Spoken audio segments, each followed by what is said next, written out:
So why do narcissists and toxic people leave their things behind on purpose? If you're new here, my name is Lee Hammock. I'm a diagnosed self-aware narcissist, and I use my platform to raise awareness for NPD, get more people into therapy, and validate the victims and survivors of that disorder and those toxic traits as well. On today's episode of A Narcissist Explains, we're going to be talking about just that, how a narcissist will leave their stuff behind and how they will hold your stuff hostage. Stay tuned, like and subscribe for more. Finally kicked them out. Finally some peace. Oh my God.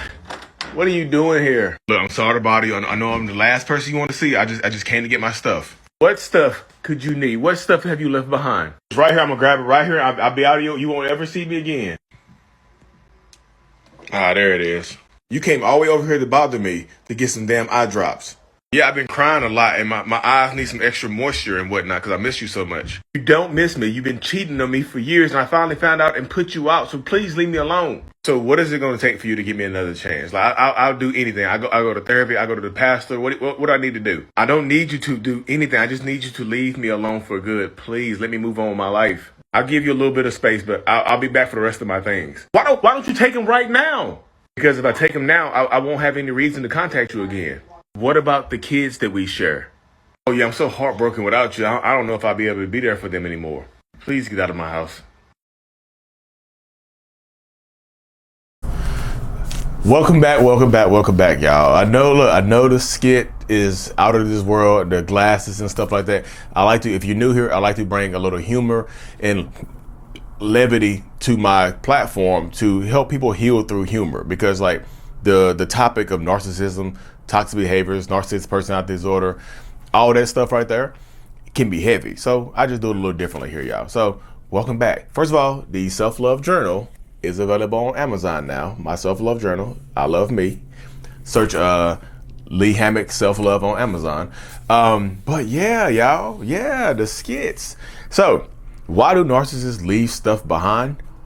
To give them a reason to talk to you, to give them an absolute reason to stay in contact with you, to give them a reason to be around you, to reach out to you, to come around or whatever, to pop up on you. Hey, it's not popping up. I didn't pop up on you. I'm not stalking you. I just left my eye drops. I'm not stalking you. I just left my deodorant. I know it's empty, but this degree deodorant has sentimental value. And I like to rub it on there, and I think about you and I rub it under my arms. They will leave stuff behind on purpose, and they will take their time to come in to get stuff after you kick them out, after y'all decide to break up, after the divorce ends and things like that. Because this is my perspective on it as well. First of all, it's about controlling you, so I can have a reason to pop up. I can have a reason to monitor you. I can have a reason to be over your house or be reaching out to you and stuff like that. Another way is because it provides an anchor into your life. Like if you walking around your house and you're trying to heal, and you see my old glasses or my deodorant or my phone or something I left behind, my tool set, my old car in the garage, whatever it is, some holy underwear, some underwear with some underwear I done had for 7 years that I just refuse to throw away, got holes in the crotch and the legs, the elastic line is ripped up. It's got knots in it. You see that you see that stuff right there, and it reminds you of me. So I don't want you to forget me. So I leave that stuff behind on purpose as well, as a reminder, as for you to see, and for you to be reminded of me. Hopefully that kind of kicks back into your mind. That kind of kicks back into your memory of the good times and things like that. Hopefully this stuff makes you want to reach out to me. If you are no contact with a narcissistic person, any contact is good contact for them.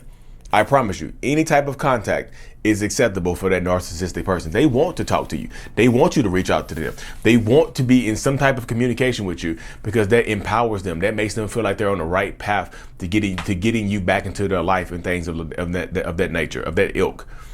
That's just how it goes, y'all. That's what I tell people all the time.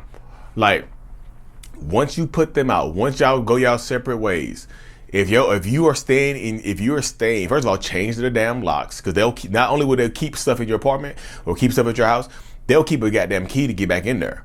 So change your locks. Yes, absolutely. Change your damn locks. Change them. Put a security camera up. People are crazy. They'll try to come into your house, unlock your doors and stuff like that. Look up Ali Abulaban, the Jinn kid. Look what he allegedly did to his ex-wife. Like, he moved out of the apartment. He wouldn't have got his own. He wouldn't have got his own apartment, but he kept a key, right?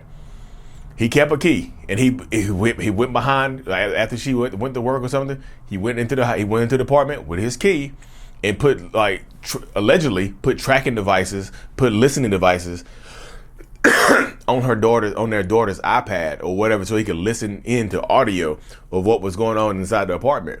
He heard her come home. He opened the app up, listened to her come home, heard a dude in there playing R&B music. So he pops into the house, uses his key to get in there, and allegedly unalives them with a weapon. You know, one of those bang bangs. So that's what I'm saying. Change your locks. If they leave stuff behind, change your locks. This is not me trying to scare you. This is me trying to let you know that it is real out here. People will literally lose their goddamn minds when they do horrible stuff to you. They'll do everything but go to therapy. I mean, they'll do horrible stuff to you. They'll treat you horribly. They'll do all this stuff, but they refuse to go to therapy, work on themselves. But they expect you to just accept them in as is conditions. So they will absolutely leave stuff behind to having a reason to be at your house. You know, I used to live here. I used to be on the lease. I'm on the lease. I can come back when I want to. I'm just telling you, they'll leave stuff behind just to have a reason to reach out and things of that nature. You see what I'm saying? But they also keep your stuff. So if you're the one to leave, if you're the one to, like, you know, a lot of times people leave while the narcissistic person is at work or at a dentist appointment or playing basketball or something like that, playing, you know, intramural football, playing, you know, they're doing something. They're on a trip. So you decide to leave while that toxic person is out of town or whatever, and you are rushing. Sometimes you have a tight window of whether to leave. So you'll leave and you'll leave stuff behind. And they'll keep it. Like, well, I moved out. Can I come back and get my stuff? No, you're not getting anything. They'll keep your stuff. They'll hold your stuff hostage to keep you either reaching out to them or to, like I said, to stay in your life. They'll hold your things hostage just to be able to stay in your life. They absolutely will. This is the crux of it, y'all. And that's why I tell people, like, they will absolutely try to remain in your life by any means possible. So keeping your stuff, leaving stuff with you, you know, refusing to get the kids stuff, keeping, like, I'm just telling you, there's a lot of different ways that this works, but they will try to anchor themselves in your life in some way, shape, or form. But you have to be the one to just understand the dynamic of the way it goes. It's like, damn, I got to cut this person out of my life, because you do. If that stuff is not, if the stuff that they keep of yours is not of sentimental value, because sometimes you might have to take them to court, y'all. Sometimes you might actually have to sue to get your stuff back. And I know that's your extra inconvenience, but if you really want that stuff back, sometimes you have to force them to give it back to you. So sometimes you have to get a police escort. Do the hell not go over there in one last meeting. I'll let you come get your stuff, but you have to come by yourself. That might be the last time you go. That might be the last time anybody sees you alive. Do not agree to go have one last sit down to get your stuff. You don't have to negotiate for your stuff. Call the goddamn police, call some friends and family, call somebody. Do not go over there by yourself, because they will take you out of here. One last meeting, I'll give you your stuff. You got to come back and you got to come get it by yourself. You step foot into that premises, and then you get unalived for some material, some physical stuff. You see what I'm saying? Even though it has sentimental value. Could be your mom's old necklace, your dad's old watch, something like that. They use that as one last reason to get you where they want you, and then they take you out there because they're mentally broken. Don't allow them to do that. I know it's easier said than done, and this is not me being victim blaming Lee. There you go again, Mr. Victim blaming Lee Hammer. He thought it again, y'all. No. I'm just being realistic with you to tell you what actually can happen to you if you decide to go over there and get your stuff. Sometimes they hold your stuff hostage, or they keep their stuff with you, just so they can know where you are. One last meeting, one last closure conversation, and that closure is your closure for this planet. But they send you to meet your maker. You see what I'm saying? I'm just telling you, this is the way the dynamic goes. You have to empower yourself to be as strong as you can, because if you don't, you're going to get taken advantage of. That's just the way it goes. Literally. Empower yourself, because I'm just telling you, this is how it goes, y'all. I know people just like, well, Lee, I'm just telling you, this is how it goes. They will hold your stuff hostage, and they will keep their stuff at your place just for control, just to let them know where you are.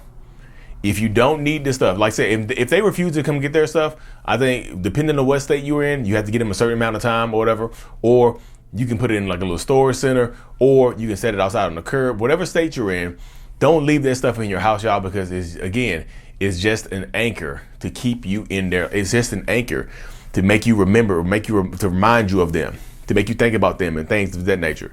So don't take the bait, because it's all bait. I promise you, it's all bait. Don't allow them to use that type of stuff to keep you in their life, because they absolutely will. It's just things can be replaced. Your life cannot. Things can be replaced. Your life cannot. That's me saying that. It's like if that stuff is replaceable, if it's material things, let it go, y'all. That's just me saying, is it worth going back over there, having a for them to try to hoover you back into a relationship? No, to me, it's not. But again, I can't live your life for you. It's your life. You have to live your life the way you want to live it. Anyway, y'all, let me hop off this thing. Thank y'all for tuning in to another episode. Again, the Self-Love Journal, the I Love Me, the Self-Love Journal is on Amazon. Lee Hammock, Self-Love. Check it out on there. Thank you for tuning in. Mental Healness is out. Peace. Like and subscribe.